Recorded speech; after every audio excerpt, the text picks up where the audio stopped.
Good evening, ladies and gentlemen.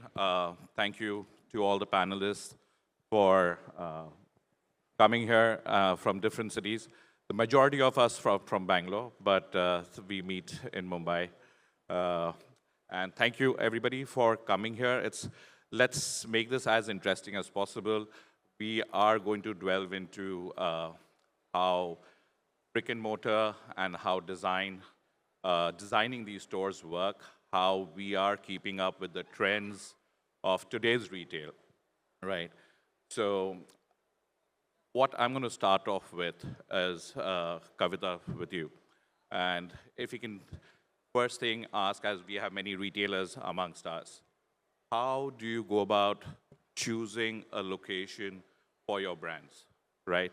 And you have quite a large portfolio of brands, right? So we can start with one of them, and how do you do that? Okay, so Anand, for the audience, any retailer for that matter, who's in the F&B industry or for that matter in retail, or for that matter, any high street brick and mortar, basically three main pillars.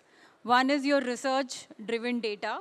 Your research, what the insights the research is throwing, because obviously for choosing a location, you have to conduct a research. And I'll come to the example what we did recently. Second, of course, is data. What has been the historical trends in the market? How have you envisaged that data? How are you going to use that data? What all data collection or the collation you have done so far? And third, very important pillar, of course, is a strategic decision. The company wants to take that location or not.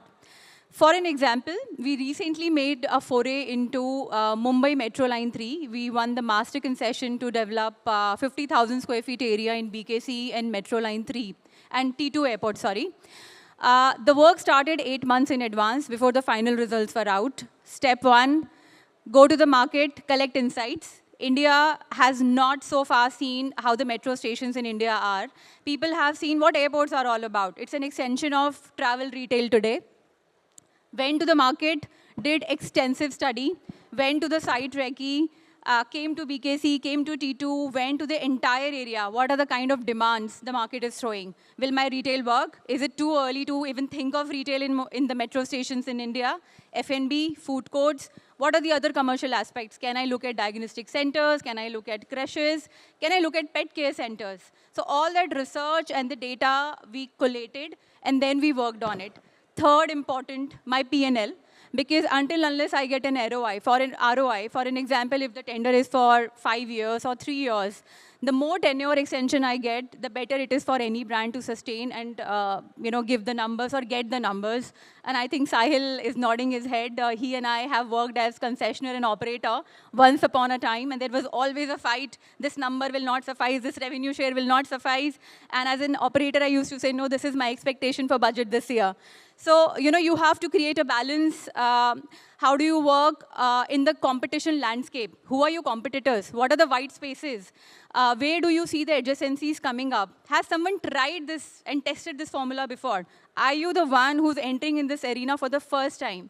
So, all these factors, and I would say the amalgamation of all these factors make me decide or make me go towards a decision whether I should sign a location or I should look and go for this offering or not, in terms of per se when it comes to locations. Thanks, Kavita. Let me just flip that question to Sahil as well. Sahil, Chroma has 500 plus stores across India. What kind of white space analysis are you doing to make sure where you look at stores? Where is there a differentiation in tier one, tier two? How you're going about the whole thing as identifying of where to do the next chroma, right? See, after opening around today we have to be precise, 566 operational stores. So it becomes at some point a challenge to open a new store which will not cannibalize any of our existing store in a good big cities. Any retailer, when they have to expand their footprint, they generally try to expand that within the existing city. So that helps them in optimizing their costs and all. So do even we prefer. So a couple of, I would say, years back, when most of the retailer was looking, putting the category that where to open, how to open, by numbers of in units of kilometers. 4 kilometer, 5 kilometer, 10 kilometer, different branded. So we realize like with the growing density, the population and all that, I think at some point kilometer will become irrelevant. So we thought instead of kilometer, it make more sense to talk in the time, travel time, what a person takes. So that's more important.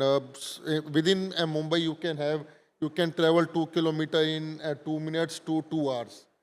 So it's very important to really understand the term which fits well everywhere. That's when we realized that how much time. Then for different categories, there were different research came up. Like Kavita rightly said, it's important to do research and all that. That's when I realized I think 15 to 20 minutes is the right time where a person are willing to travel from his home for buying a CDIT.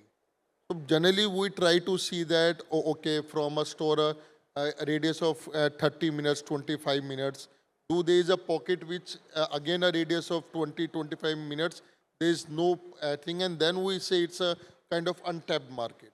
One good thing with our business is like in a previous discussion, people are talking about privacy and they were saying that people are not very willing to, they might be concerned that from where you did get my address and all that.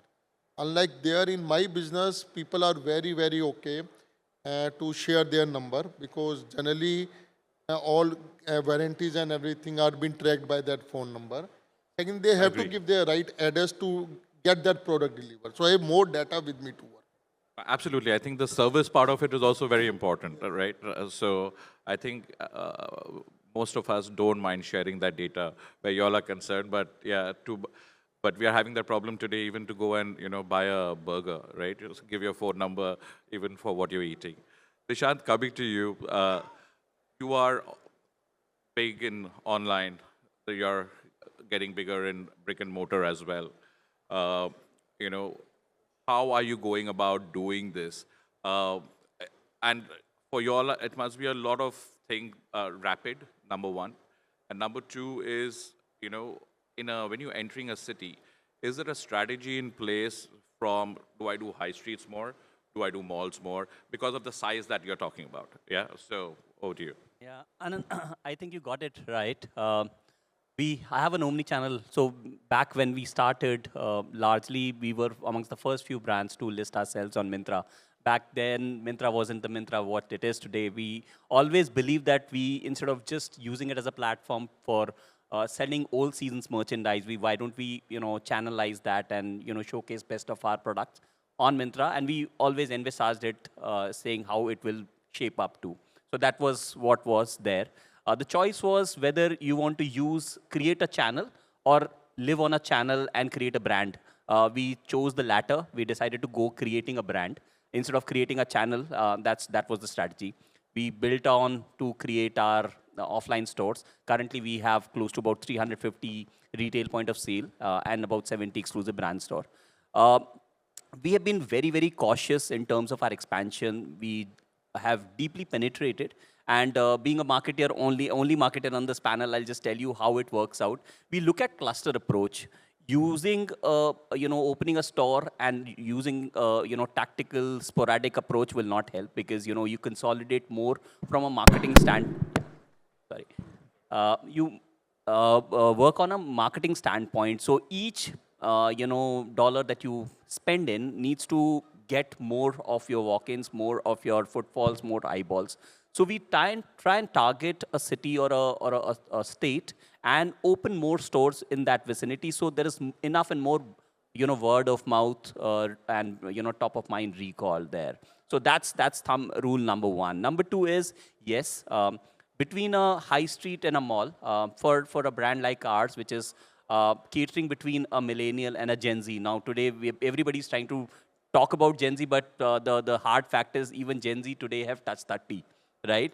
And the matter of fact is a brand like ours who's serving a cusp of millennial and a Gen Z, we see that malls are working better for us because there is a captive audience. Instead of channelizing, to do more marketing and bringing in footfall, there's a captive audience and we work around. But yes, there are only limited number, handful malls there, and we try and target, high streets. And high street picking also happens, basis the data that we fetch from online, using pin code based targeting. Where are the consumers coming in from? Which database coming in? And then there is like, the panelists mentioned, saying that, there's secondary level data. You go on the, road, and then that's when you realize a presentation might show saying that property is looking great, great facade, but in reality, there's a tree there, and so on and so forth. So there's a lot of action happens there. But tactfully, it's cluster approach. Number one, we look at pin code based targeting, mall over high street, because there's a lot of investment which goes as far as driving footfall as far as high street is concerned. So yes, then follows the high street format, and then we take it up. So that's how it is.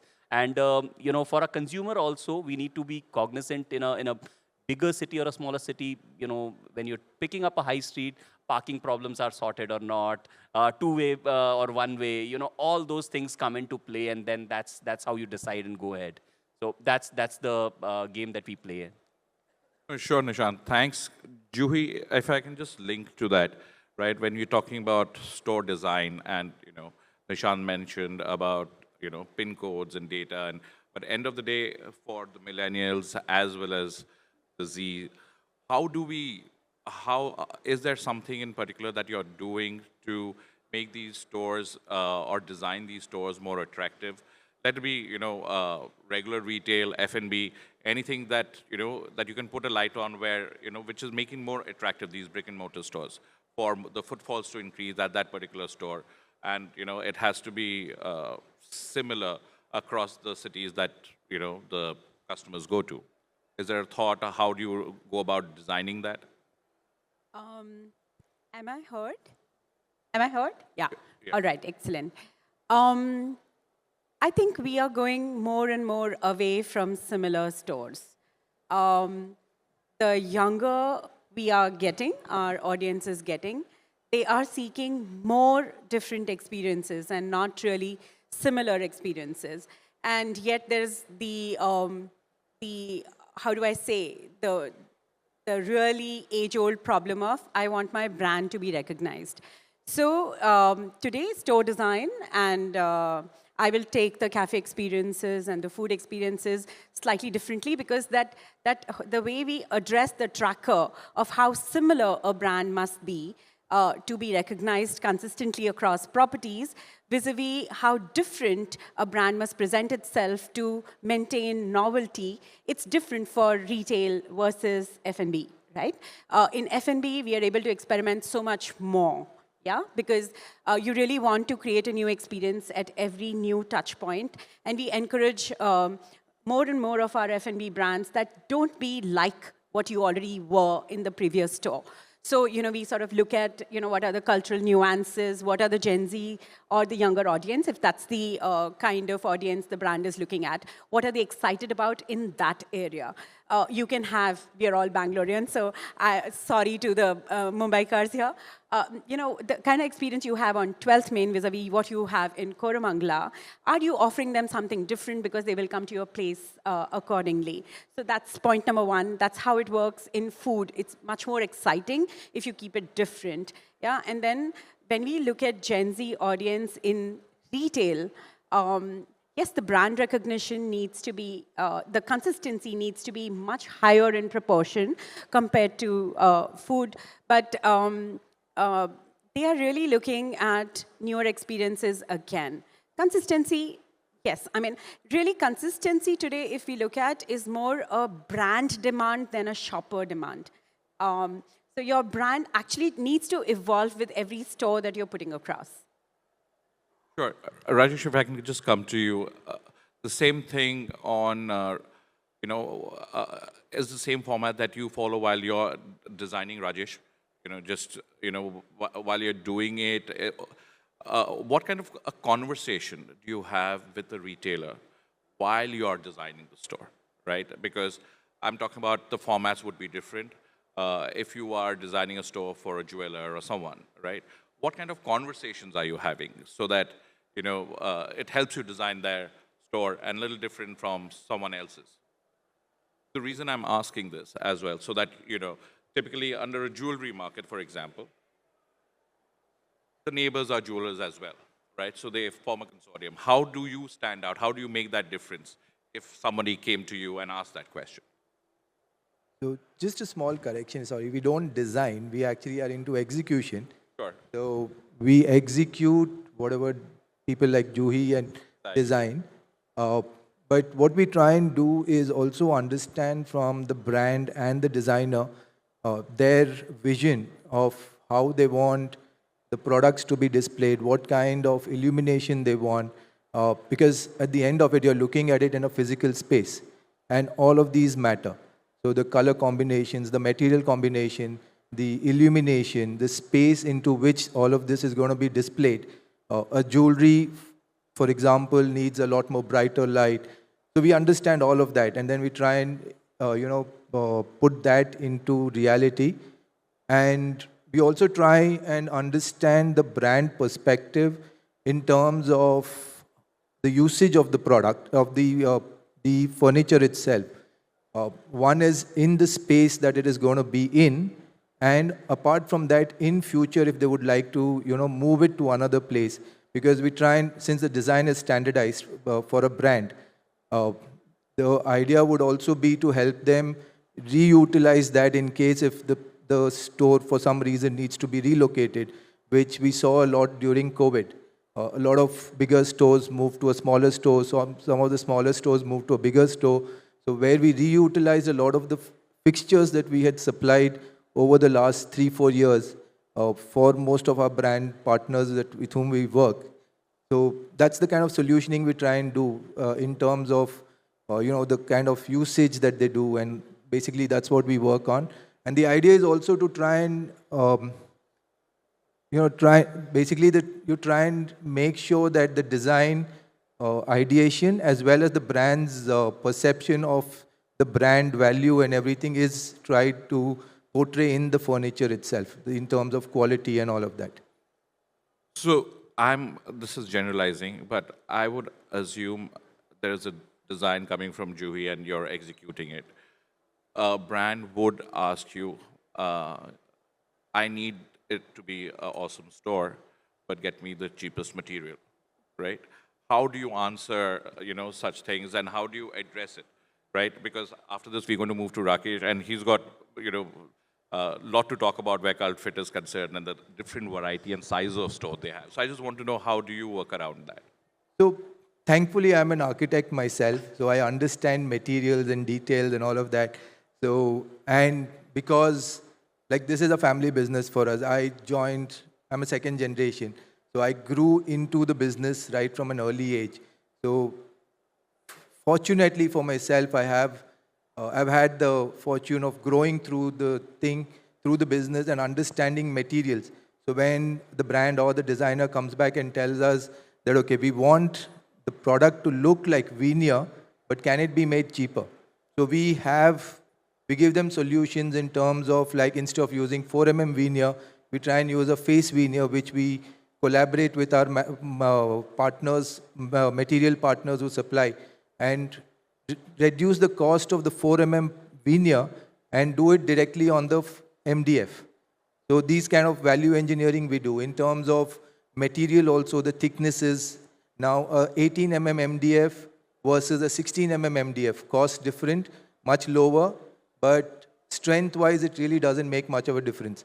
So if the specification is 18, we try and tell them that, okay, why not use 16 or a 12, wherever it can be used, and reduce the cost. Similarly with laminate and prelam boards. So that's how we try and evaluate these things. Also, not just in terms of material, but also in terms of how much that goes into making a fixture.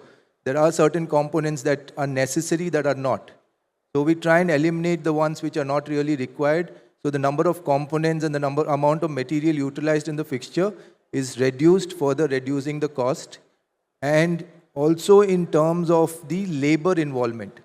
Because higher the labor involvement in making a product, more the cost goes up. So we try and optimize on that as well. So these are some of the points how we try and work out on the cost and stuff. The way you're also saying it, it looks like a very easy thing to do, but I'm assuming that there would be a debate, discussion which is much more complicated than what you are highlighting, right? There is a lot of back and Yeah. forth that has to go into it. So because sometimes some things that can be done with solid wood may not be done with, are not possible with veneer. So we have to work around all of these things. There's a lot of back and forth that goes. It's more of a dialoguing that happens and not like, okay, a wish list that, okay, I wish to reduce the cost and it's done. Doesn't work like that. Sure, but I like the positivity you gave into this whole thing, how easy it is that to be done. But moving to you, Rakesh, Cult Fit has many formats, right? And working around it. One is, and there can be your retail store or your gyms or various brands under Cult Fit that you do. Uh, is this a standard way of the way you do your fit outs for everyone?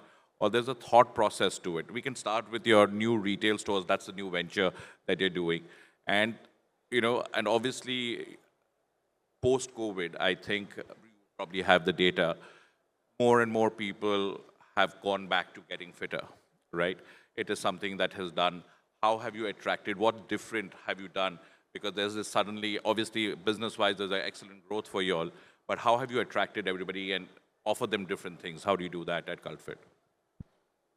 Basically, we have different formats. So when it comes to CultFit, it starts from 5,500 square feet. The new format in the neighborhood we are going is 4,400 square feet. It's called Cult Neo. So when it comes to the Cult sports complexes we are building is a 1 acre land, 1.5 acre land. It goes in that way. Whereas we love swimming pool, and also now the thing is pickleball, all these things comes there with the different format. Then again, we have fitness first, we have goals, we have cult sports showrooms, like diversified formats we have. Like you mentioned, like pre-COVID, we are all in a different zone altogether.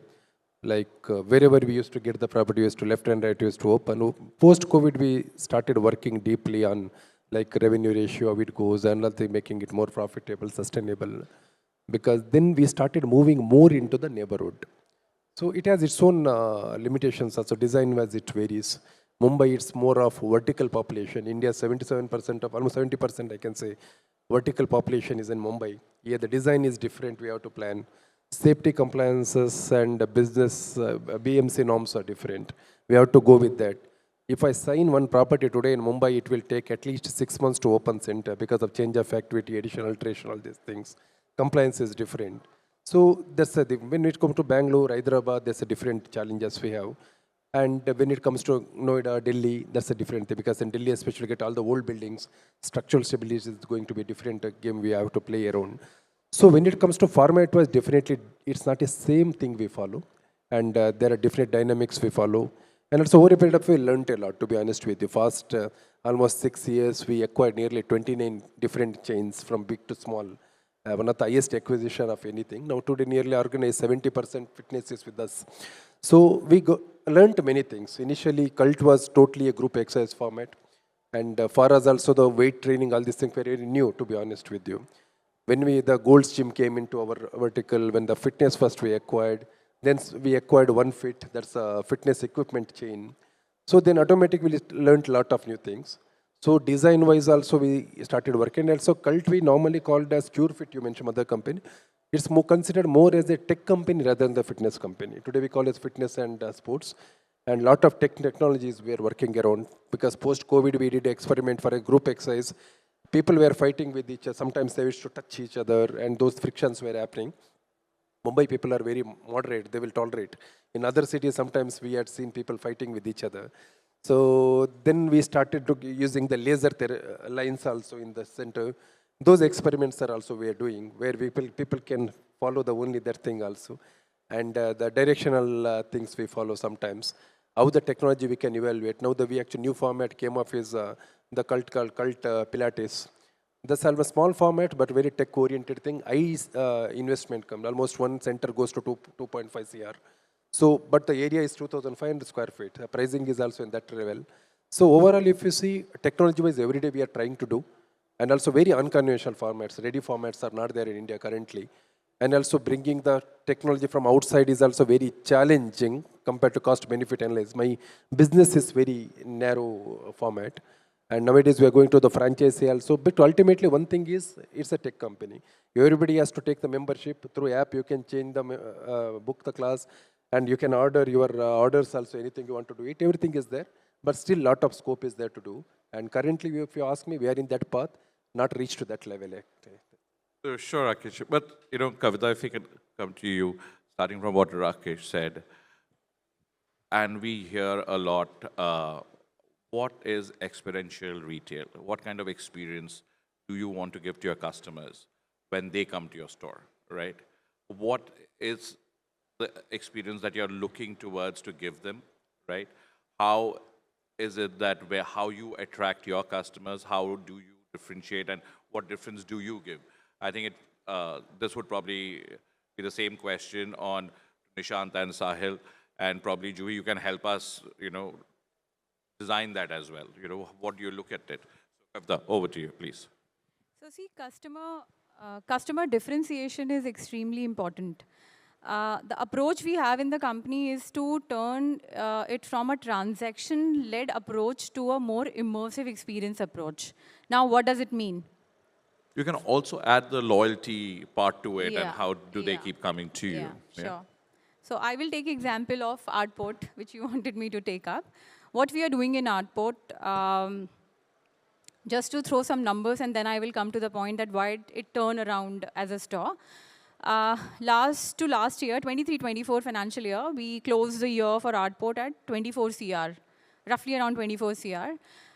This year, 23-24, it was 23, and 24-25, we closed the year at around 35.9, roughly around 36 CR. Now, what happened in a span of 1 year? The passenger grew by only 6%, and this is one of the store case study I have under Artport. What happened? SPP grew by almost 24%. SPP means spend per pax.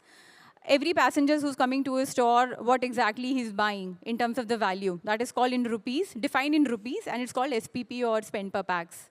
What we did, the moment you come in front of Artport, first of all, you will see visual.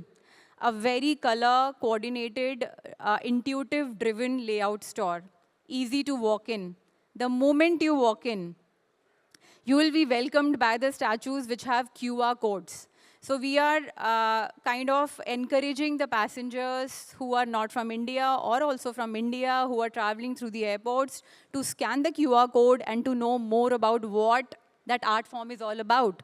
If you are selling the Balaji statues worth 6 lakhs, at least 3 to 4 in a month, I think we did something right.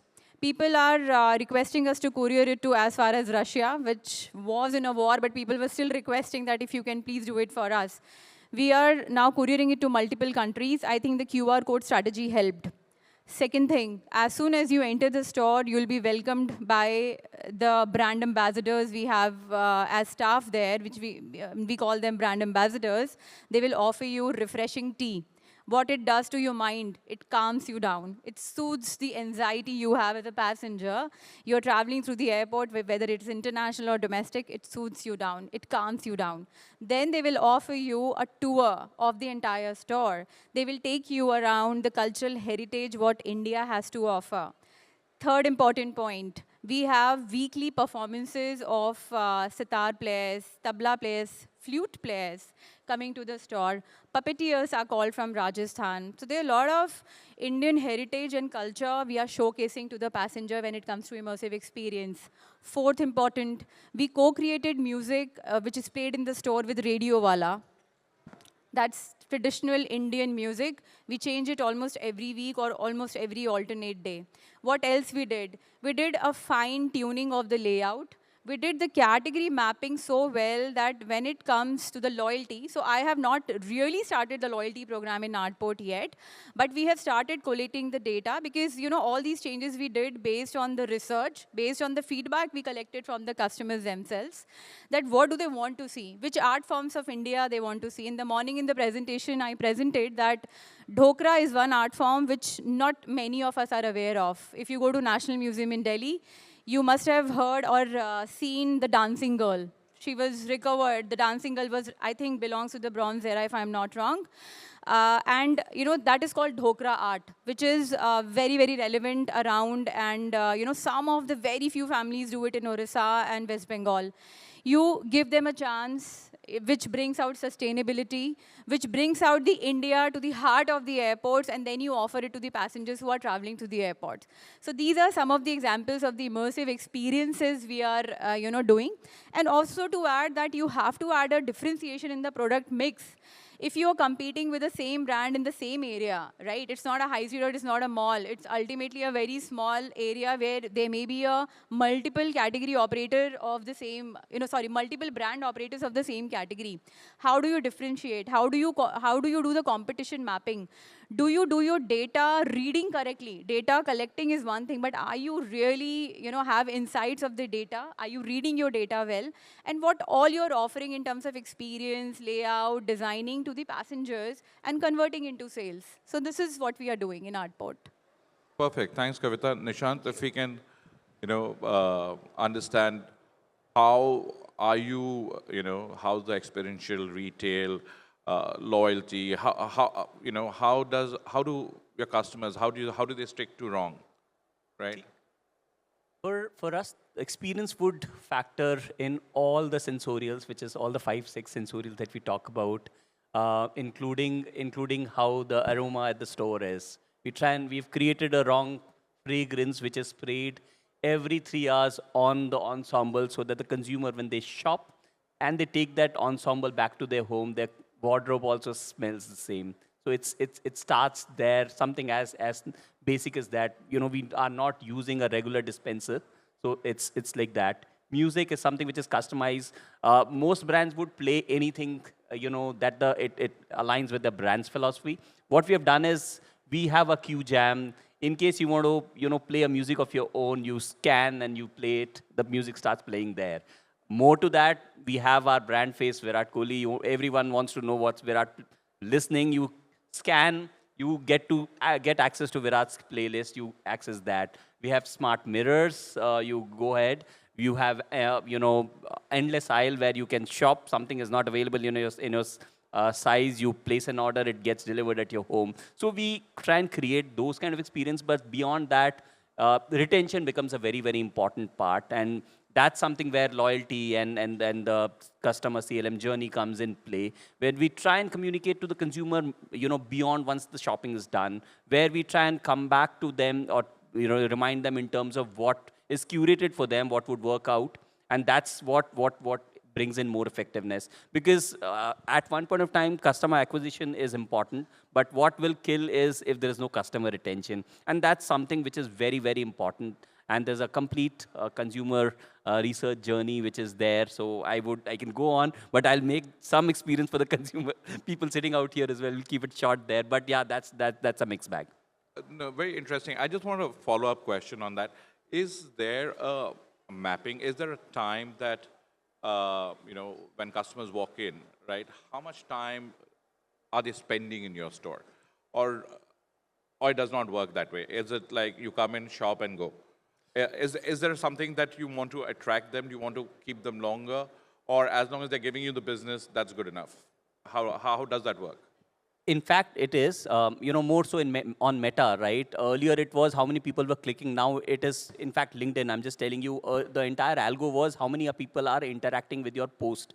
Right now, LinkedIn is promoting content where people are interacting or investing more time and spending more time on the post. Similarly, for a fashion retailer or any retailer for that matter, it is important how much is a consumer interacting. And that's where the fashion consultants come into play. They try and engage. Most of the Indian consumers are, far-fetched. They do not want consumers to be disturbed. But, it's important once they start engaging, once they start picking up, giving them something more to try on, it's very, very important. While there are multiple tools available to capture, where is the consumer spending, but I think it's important that, giving them little privacy so that, they can be at their own is very, very important. Yes, data is capturing. There is sensormatic sensors available which captures all of it, how much is a consumer spending time in, and we try and monitor to figure out what is working, what is not working. Sure. Thanks, Nishant. Sahil, very quickly on, the same thing of, customer loyalty. It's obviously, it's a, it's a multi product store. How do you differentiate, or is there a thought process on location to location on that your product changes, what you're showing at a chroma from a point A store to a B store, depending on, the kind of study that you have done or the kind of catchment that there is? Does your display changes? Does your offering changes from store to store? See, yes, there will always be a change from store to store. But yeah, the offering changes in terms of the range, in terms of the, like I would say, like if you go to a more of a residential, you will want to sell more what is been selling there, like a more of appliances. If you come more of a towards a CBD and all that, there will be more of mobiles and all those things. The offerings keep changing. But what we really emphasize, what we really work on the service what we give, that really generate more of a loyalty for the brands. And because ultimately we are not selling something very different. Like we are a multi-brand retailer, not like a D2C kind of brand. So what we sell, it is easily available across the ad channel and everything. But what we sell is this service. What we give them that trust that yes, these are the necessity for the life. There is something for some problem, we are there to help you. That itself builds a loyalty. Sure. No, thanks. Just very quickly, I think we just go around the room very quickly once. Juhi, over to you on the experience part of it, to the loyalty. Is there a thought process while you're designing these stores? Absolutely, and experiences. When we talk in retail about experience, there is no one generic experience that can be offered across a product or across a brand or or a category of retail. What is important for somebody like us, the store designers who are trying to bring the whole brand experience offline, is to understand what are the essentials, what are the core of that brand that could be translated into an experience for the customer, where the customer experiences the brand, which is what is at the heart of design. So there are no generic answers to something like that. But for example, that, we've been designing for a D2C brand recently where they sell home furnishings, right? And it can be such a boring product sometimes. When you think about it, you're selling bed sheets and you're selling home linen. But we broke that down to how would you like to experience a product like that, and imagine for the customer, and imagine how that product would enhance your lifestyle. So go from there and then create a retail design playbook where you sort of identify components that would make a customer feel that they're not in a bedsheet store, but in a lifestyle store. How would you feel? So we sort of put ourselves in the shoes of the brand, figure out what is the brand's USP, what really is at the core of their existence, and how do we showcase that in the store so that the customer experiences the brand in its utmost authenticity. So it changes from a brand to a product to the kind of customer that we're targeting. So all I'd like to sum up with is that understanding a brand in depth before an offline experience is created for the customer is absolutely essential. Thanks, Juhi.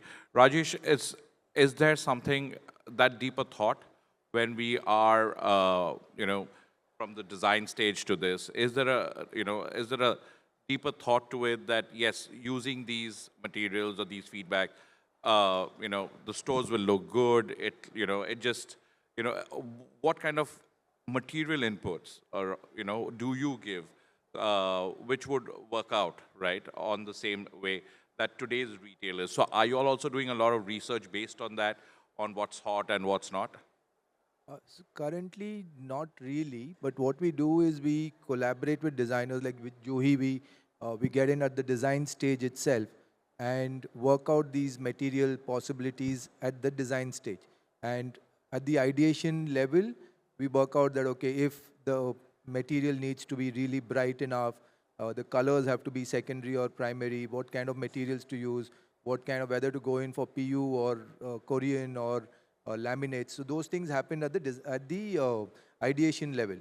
With a lot of, fortunately for us, we collaborate, not exactly collaborate, but we have worked with a lot of designers, and they are comfortable discussing these ideation level ideas with us at the time of design itself. So we get involved at that stage, and we do discuss these possibilities and also work out options like in place of mirrors, we use acrylics because the possibilities of breakages is less, which will give you the similar look and feel. So these kind of things do happen, and we work that out with the designers. Thanks, Rajesh. Unfortunately, we have run out of time. But Rakesh, last question, just to cover the loop. We are anyway short. It was supposed to be for 40 minutes. So, last question. You have also now forayed into retail stores, right? And you are doing these retail thing, and they are mostly athleisure, workout, performance-based products that you're selling. How are you going about doing that? Are you opening your gyms and your stores below? Or is there a market study that you're doing where it would work out? What kind of research are you doing to get that loyalty? And why would someone buy a cult fit product compared to the other brands without naming them? I am from Cult, so I have to talk about our brand formats. Like, the thing is, when it comes to the products, really great because there is a background. So promoter started with Flipkart, then Myntra. So automatically we have that expertise. When it comes to the one vacuum, what we found is compared to the elegant formats of the sports equipments and also sports apparels was there is a segment which is above 4,000, 6,000, 8,000 format. At the same time, you can go to like sustainable formats like Decathlon and all. In between, somewhere we wanted to identify certain segment which was actually into a different zone. So in this case, actually, cult sports apparels were very successful, and the product feedback was also great. I myself use a lot of things, to be honest with you. And apparels as well as the cult sports equipments, like including, we are one of the biggest sports cycle sellers. Maybe many people are not known. Urban Terrain as well as Cult Sport is our brand. And sports equipments, gym equipments were very strong in that particular thing also. So we wanted to give a retail experience in the neighborhood in this particular segment where we started opening the centers. It's initial stage, to be honest with you. And we are also doing unit economics, how we can do, how we can use, increase our products also, the categories where people can experiment. And I had seen that people are coming in actually the center, and they are doing like all the size and all they're trying it. And then ordering online also the cult sports again, because they will get some additional discount. That's how things goes in. But now we are actually parallelizing. We are not into discounting, very deep. And overall, if you see, thing is, yes, we are very aggressive in this particular format, but we are taking a calculative steps. Because now the thing is, we are very clear, we don't want to rush into the rapid expansion.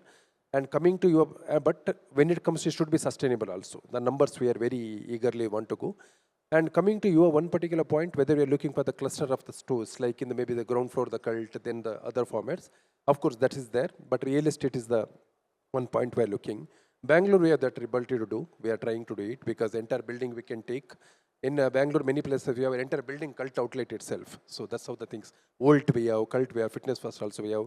Recently we acquired Reset also, and that's also thing is there. So we are trying to accommodate these formats there also, and with some other brands also, we are complementing to us, and those things are working in. But definitely we are open to it. We are looking for it. Yeah. Perfect. Thanks, Rakesh. Thank you, everybody. I think I can say it now, ladies and gentlemen. Thank you, and now the bar is open. So I think that's how, because we already heard the flute. So I think, thank you, everybody. Thank you.